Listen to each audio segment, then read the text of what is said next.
Sup ladies, welcome back to Tier 9 Operator TV, out here in the wild operating. Today's topic of discussion is going to be the 30-06, a popular mill surplus round with its origins dating back to the 1900s, very early 1900s.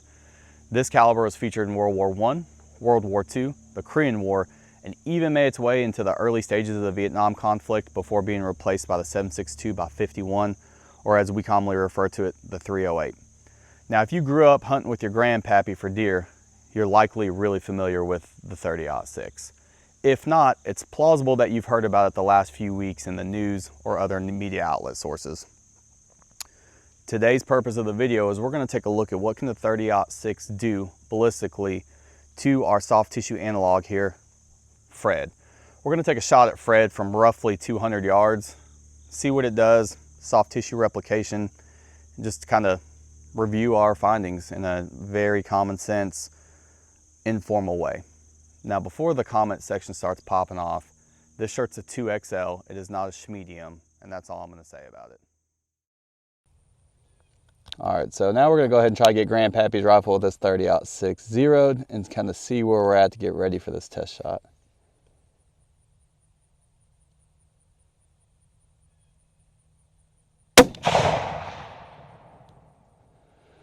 Alright, let's go see where we're at.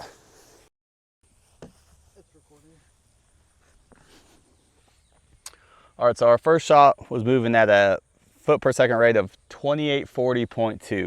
So we're going to take our second shot here. Mind you, we're using a 3x10 Simmons. It is phenomenal optic if you don't already know. I suggest you go buy one. It's probably the best out there.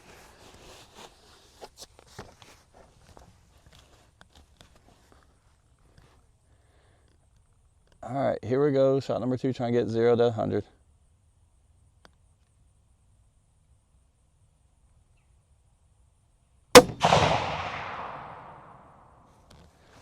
That one was moving 2871, so a little bit quicker on that one.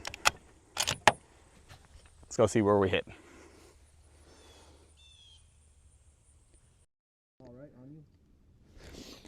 All right guys, so we're backed up here to 200. We're gonna go ahead and take a shot on steel, confirm we are exactly where we wanna be. Again, keep in mind, this is not the most accurate setup. This is an old Grandpappy Savage 30-06 with a Simmons 3x10, and we're shooting Federal American Eagle, you know, full metal jacket, 150 grain box ammo out of this 30-06. So let's see if we can just get a repeatable hit where we want to be.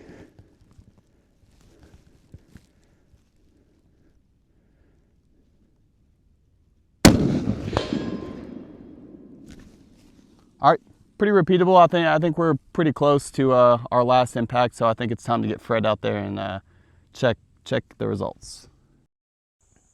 We've got Fred. We've got Fred set up. We've got him unwrapped.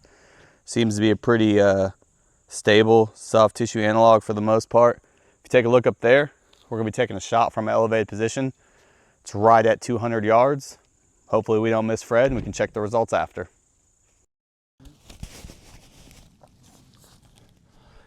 All right, ladies, as we just showed you, Fred is set up down there. We're gonna go ahead and take our shot here from 200 yards. This is an elevated position, and we're shooting 150 grain full metal jacket 30-06. So let's see how it goes.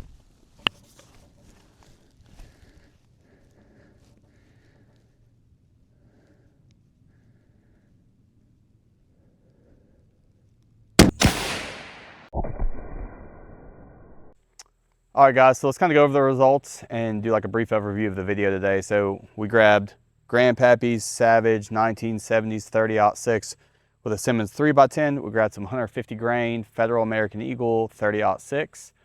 Got a 0 at 100. Got a little bit of data from the Garmin. It was 2865 was the average speed, feet per second.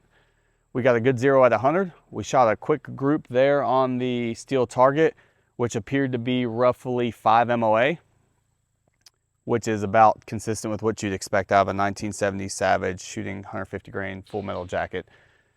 After we got the 100-yard zero, we backed up to 200. We did a couple confirmation shots on steel just to see kind of what our data was going to be, the drop and everything like that. So then we ended up getting a shot on Fred. We got a little lucky because from 200 at 5 MOA, potential for a 10-inch variance on, you know, grouping wise. So our first shot actually hit here at the esophagus, Adam's apple area right here. We did aim at the T-box. So if you're taking a shot to incapacitate somebody that's a headshot, obviously that's just the spot you want to go to.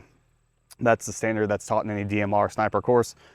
So we dropped significantly. Our intent was to hit here. We knew from our 200-yard shot we were going to drop a little bit low, which was fine. So we put our reticle here, centered, pulled the trigger. This was the end result here. Consistent with what a lot of folks who, you know, aren't well versed in long range shooting would do. They wouldn't generally dial up or do any kind of mill hold or anything, which with that Simmons 3x10, it was going to be near impossible to do that in terms of creating a hold. So I'll come a little closer here so you all can see, get a little light on it. But we were a little surprised with what we saw for a entry wound here. Pretty small, which is expected on the entry side of things, but exit wound. And again, this is just, you know, a test subject. Here, the exit wound's pretty small, as you can tell. The internal damage, though, is pretty significant. Get a light on it here so you all can hopefully see. Let me try to get a better grip on this here.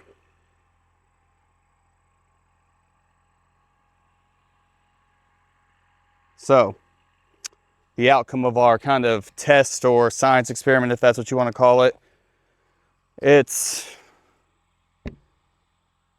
the rifle that we use, the ammo that we use is not precise. It's not a precision fire setup. So we're lucky, one, we hit Fred. Two, the exit wound surprised us. Obviously still a lethal hit, but the exit wound was definitely the most surprising aspect of this kind of experiment. I thought it was going to be much larger with a little bit of fraying at the back and maybe some blown out tissue, but instead it was just a very devastating internal injury that ended up being a through and through. So you can make your own conclusions from this and decide if you want to use 30-06 if you go hunting or not. All right.